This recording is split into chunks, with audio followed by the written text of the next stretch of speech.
Okay, when you picture Ronald Reagan, what's the first thing that comes to mind? It's a pretty powerful image, right? The guy who stared down the Soviet Union, the president who supposedly fixed the American economy. I mean, he is an absolute giant of 20th century history, and the stories about his time in office, well, they're just as epic. So the legend we all kind of know is that he basically won the Cold War and pulled off this economic miracle. But, with any great legend, you got to ask how much of that is the real story and how much is, well, myth. That's exactly what we're going to do here. We're going to peel back some of those layers and see what's really underneath. And it really boils down to two main things, two absolute pillars of the Reagan legend. On one hand, you've got his Star Wars defense plan, and on the other, you have the economic policy that pretty much everyone knows by its famous name, Reaganomics. All right, let's tackle the first one, the Strategic Defense Initiative. Of course, nobody calls it that. We all know it by its epic nickname, Star Wars. So, the big question is, was this thing the high-tech knockout punch that actually ended the Cold War, or was it more of a Hollywood fantasy? You've probably heard the story. It goes something like this. Reagan gets up there and announces this, futuristic missile defense shield in space. The idea was that this tech challenge was so huge, so expensive, that the Soviet Union, with its already shaky economy, would try to keep up, spend itself into oblivion, and just collapse. A genius move, right? And you have to understand, listening to Reagan talk about it, this wasn't just another weapon.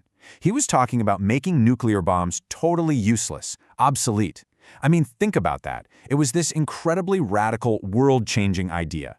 He wanted to completely flip the script on the entire Cold War. Okay, so that was the big vision being sold in America. But what was actually happening over in the Soviet Union? Well, the real story was unfolding behind the scenes. And honestly, their reaction is probably not what you'd expect. So the Soviet leadership had this huge choice to make. They could go down one of two paths. Path one was what you'd call a symmetric response. Basically, try to build their own super expensive, super complicated Star Wars system to match the US. Or path two, an asymmetric response. Forget building your own shield. Just find cheaper, smarter ways to make the American one totally useless. And, at first they actually did start down that first path. They explored building their own stuff. You had programs like the Skive space laser, which were these incredibly ambitious and expensive attempts to go toe-to-toe with American tech. And this fits the myth perfectly, right? The Soviets getting sucked into a costly arms race. But they pretty quickly realized this was a dead end. And this is where the story takes a turn. They pivoted, and they pivoted hard to that asymmetric strategy. I mean, think about it. Why spend billions building your own shield when you can just build a bunch of cheaper missiles that can get through the other guy's shield? Their logic was brutally simple and really efficient. Don't match the shield, just overwhelm it. It was a total work smarter, not harder moment. And it showed they were way more strategically flexible than the West gave them credit for. So here's the big reveal, thanks to researchers who've dug into old Soviet documents. They weren't panicking. They weren't being driven into bankruptcy by this. In fact, they were pretty confident they had simple, cheap ways to beat the system. And get this, instead of forcing the Soviets to negotiate, Star Wars actually became a huge roadblock.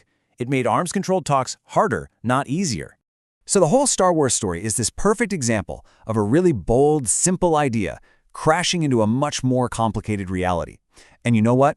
We see that exact same dynamic when we look at the other huge piece of the Reagan legend, his economic policy. The story here is just as famous, and it's all captured in that one iconic campaign slogan, Morning in America. And the myth here is just as simple and powerful.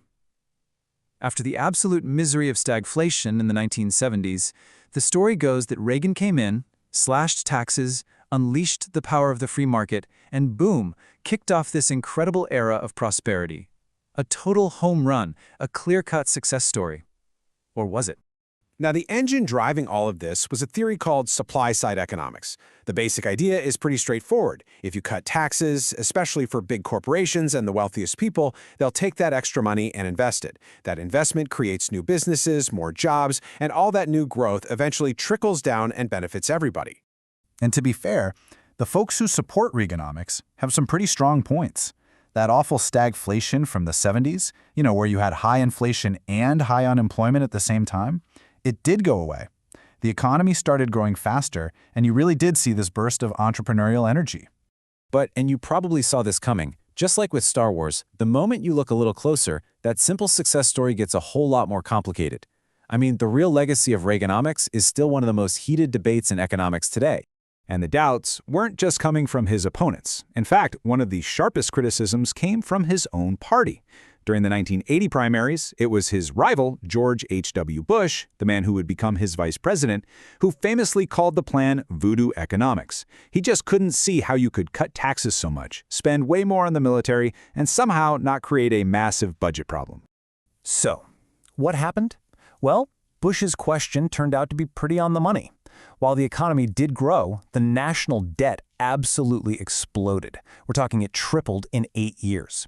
This completely reversed the trend we'd seen since the end of World War II, where the debt was actually getting smaller compared to the size of the economy.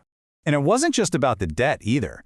Critics point to some other really big changes. For one, the income gap. The difference between the super rich and everybody else, it grew a lot wider. Other studies showed that it became harder for people to climb the economic ladder. And then there was the cultural shift, right? The 1980s got this reputation as the decade of greed, with a me-first attitude that you saw everywhere, especially in the movies. So when you put it all together, the reality is it's just not a simple story of triumph or failure. It's this messy, complicated picture. On the one hand, you have the end of stagflation and a boom in new businesses. But on the other hand, you've got a tripling of the national debt and rising inequality. And that's why economists are still arguing about what it all really meant. So after all that, where do we land? Well, we land in a place that's a lot more complicated and a lot more interesting than the simple legend. Let's just put it all side by side one last time. The legend? Star Wars bankrupted the evil empire. The reality? The Soviets figured out cheap counters, and the whole program actually got in the way of arms control talks.